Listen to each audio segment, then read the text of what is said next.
Hello everyone, welcome to జీజెస్ arts. So ఇవాళ వీడియోలో మనం జమ్మూ కాశ్మీర్ గురించి ఒక న్యూస్ అప్డేట్ అయితే చూద్దాం. అదేంటంటే జమ్మూ కాశ్మీర్లో అసెంబ్లీ ఎన్నికలు.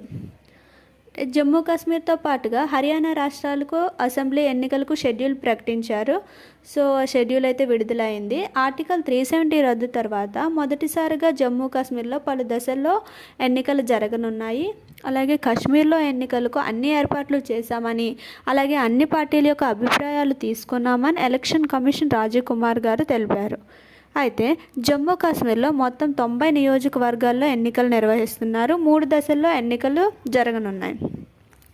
మొదటి దశ వచ్చేసి సెప్టెంబర్ 18న 24 స్థానాలకు గాను, అలాగే రెండవ దశ వచ్చేసరికి సెప్టెంబర్ 25న 26 స్థానాలకు గాను, మూడవ దశ వచ్చేసరికి అక్టోబర్ 1న 40 స్థానాలకు గాను మొత్తంగా 90 నియోజకవర్గాల్లో ఎన్నికలు జరగనున్నాయి.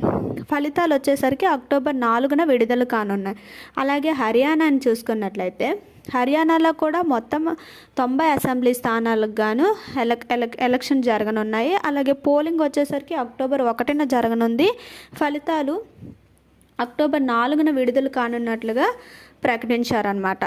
సో అయితే కాశ్మీర్లో ఒక స్పెషాలిటీ ఉంది. అదేంటంటే 5 ఫస్ట్ టైం ఈవెంట్స్గా జరగనున్నాయి. అదేంటంటే ఒకసారి మనం ఈవెంట్స్ వైజ్ చూసుకున్నట్లయితే 2014 తర్వాత ఫస్ట్ టైం మళ్ళీ జరగనున్నాయి.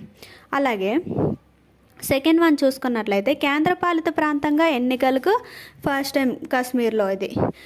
థర్డ్ వన్ చూసుకున్నట్లయితే ఆర్టికల్ 370 రద్దయిన తర్వాత ఫస్ట్ టైం జరగనున్నాయి. అలాగే ఫోర్త్ వన్ చూసుకున్నట్లయితే లద్దాఖ్ లేకుండా ఫస్ట్ టైం జరగనున్నాయి. అంటే 2019 తర్వాత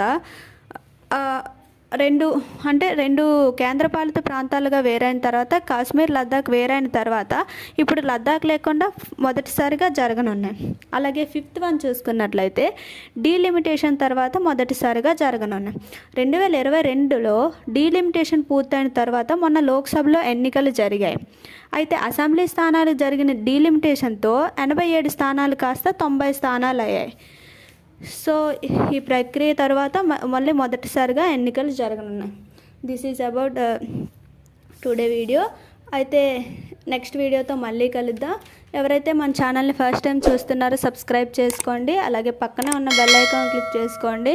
అలాగే వీడియో నచ్చినట్లయితే ఒక లైక్ కూడా చేయండి. Until then bye bye.